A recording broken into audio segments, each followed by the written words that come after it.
मित्रों, हर हर महादेव, जय अम्बे। मैं ज्योतिषाचार्य पंडित राजीव पाठक आप लोगों के सामने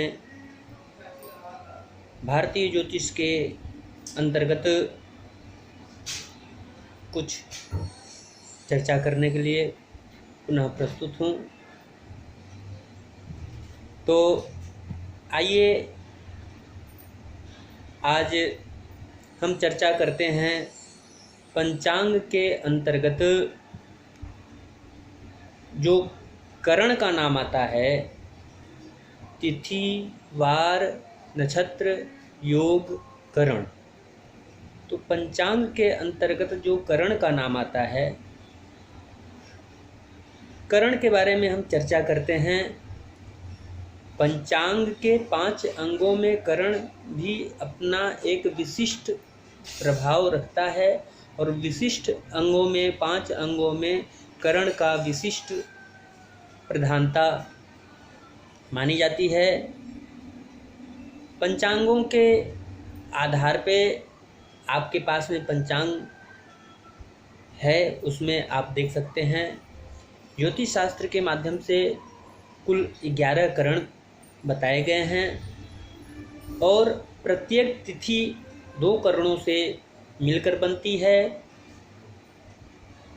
बब, बालव, कौलव, तैतिल, गर, वणिज, विष्टि, चर ये करण कहे गए हैं। अन्य 4 करण जो हैं शकुनी, चतुष्पाद, नाग और केस्तुग्न करण, स्थिर या ध्रुव करण के अंतर्गत वो आता है।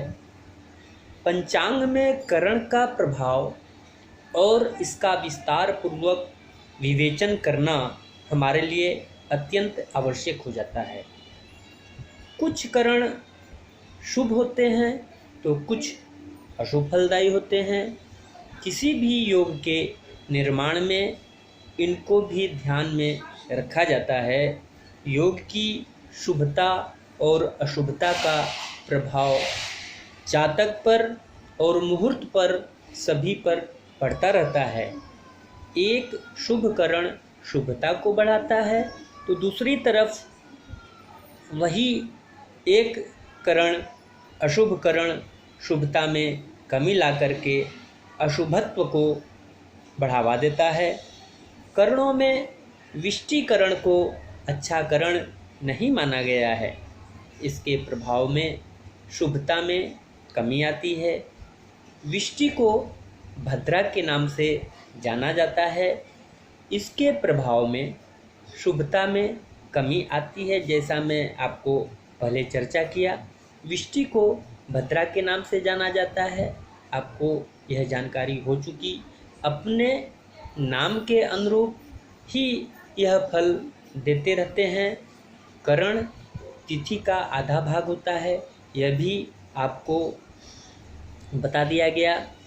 विष्टिकरण के अंतर्गत शुभ कार्य नहीं किया जाता है। शुभ काम इस समय पर टाल दिया जाता है। ज्योतिष शास्त्र के अनुसार भद्रा तीनों लोकों में विचरण करती है। जब मृत्युलोक की अर्थात पृथ्वी में भद्रा होती है तब सभी शुभ कार्यों में बाधा पहुंचाने वाली होती है अथवा उनकी शुभता को अनिष्ट में बदल देने की क्षमता रखती है। जैसे कि भद्रा के बारे में बताया गया है कि मेष, मकर, वृष, कर्कट स्वर्गे, कन्या, मिथुन, तुला, धनु नागे, कुंभ, मीन, अली केसरी मर्त्ये, विचरति भद्रा त्रिभुवन मध्य।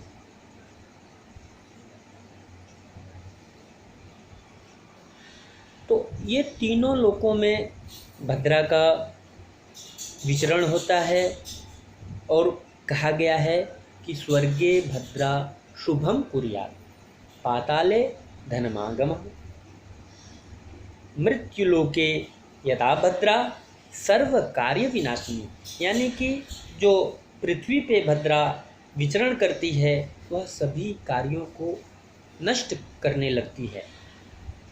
मुहूर्त निर्माण में करण का विशिष्ट महत्व होता है।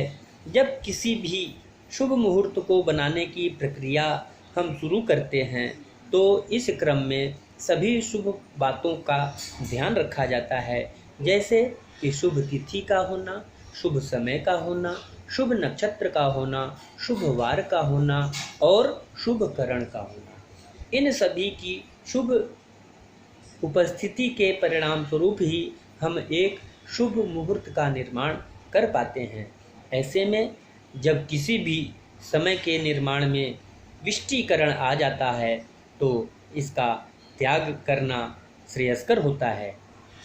अब आइए हम चर्चा करते हैं कि विष्टिकरण में यानी जो विष्टि नाम की भद्रा है, इसमें कौन से कार्य का निषेध करते हैं। विष्टिकरण में शुभ मांगलिक कार्यों को हम नहीं करते हैं। इसमें विवाह संस्कार, गृह प्रवेश, नौकरी ज्वाइनिंग जैसे शुभ कार्यों को हम नहीं करते हैं। गृह निर्माण आरंभ, कोई शुभ यात्रा हो या कोई नया कार्य का आरंभ करना हो या किसी से मित्रता हमको करनी हो, जो भी कोई अच्छा शुभ मांगलिक काम करते समय विष्टि यानी भद्राकरण को त्यागने की बात होती है।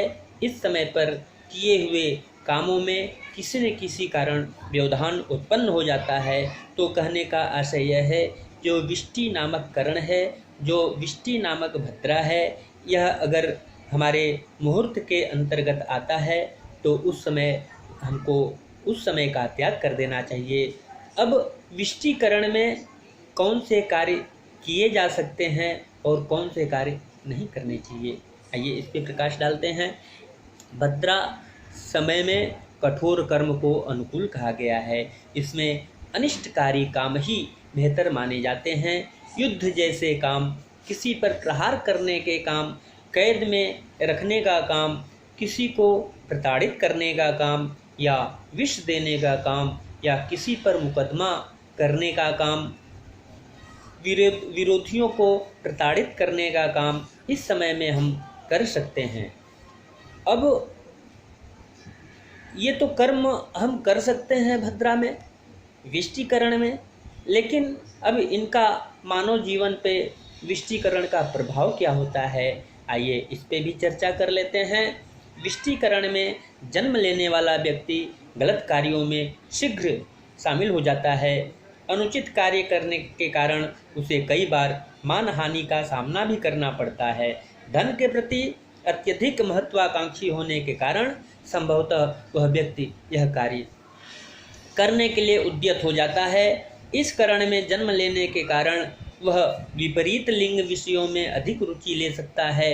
इसके कारण उसका स्वयं का वैवाहिक जीवन भी प्रभावित हो जाता है। औषधि का निर्माण, औषधियों से जुड़ा व्यापार कार्य करने से व्यक्ति को आजीविका प्राप्त होने के योग बनते हैं। इस योग का व्यक्ति प्रयास करने पर चिकित्सा जगत में उत्तम धन और मान सम्मान प्राप्त कर सकता है। जिस तिथि में विष्टिकरण चल रहा हो वह तिथि भद्रा तिथि कहलाती है। विष्टिकरण भद्रा तिथि कहलाता है। भद्रा तिथि में शुभ कार्य करना वर्जित बताया गया है। विष्टिकरण में जन्म लिया हुआ जातक, इस करण में जन्मा जातक कुछ कठोर भाषी होता है, निडर होता है। स्वास्थ्य के क्षेत्र में उसे परेशानियां अधिक रहती हैं। ज्योतिष शास्त्र में विष्टिकरण शुभ नहीं माना गया है। इस करण में जो जातक जन्म लेता है अशुभ प्रभाव से प्रभावित वह तो अवश्य हो जाता है। व्यक्ति अपने कर्मों में गलत बातों की ओर शीघ्र ही आकर्षित होता है। उसके काम के कारण दूसरे लोग आशंकित अधिक रहते हैं। व्यर्थ के विवाद में फंसता चला जाता है। अपने स्वभाव के कारण दूसरों के साथ ईर्ष्या द्वेष मोल ले लेता है। जातक के व्यवहार में उसको शंका होती है, व्यवहार कुशल नहीं होता है, लोगों के साथ बहुत अधिक घुल मिल नहीं पाता है, उसको कोई अच्छी बातें पसंद नहीं आती हैं। हमेशा दिमाग में उटपटांग चीज़ें यानी कि व्यर्थ की बातें घर कर लेती हैं, जिसमें वह सम्मिलित हो जाता है और गलत कार्यों में रुचि रखने लगता है, जिसके चलते उसके आजीविका, उसका दैनिक जीवनचर्या प्रभावित होने लगता है। तो मित्रों, आज पंचांग के अंतर्गत विष्टि नामक करण के ऊपर विस्तृत रूप से आप लोगों के सामने चर्चा किया गया। अभी प्रसंग बड़ा न करते हुए आज यहीं पे मैं अपने वाणी को विराम देता हूँ। पुनः भारतीय ज्योतिष शास्त्र के अंतर्गत जो हमारे ऋषियों ने चर्चा कर रखा है, उसी के अंतर्गत आप लोगों के समक्ष हम प्रस्तुत होते रहेंगे और चर्चाएं करते रहेंगे। हर हर महादेव, जय अम्बे।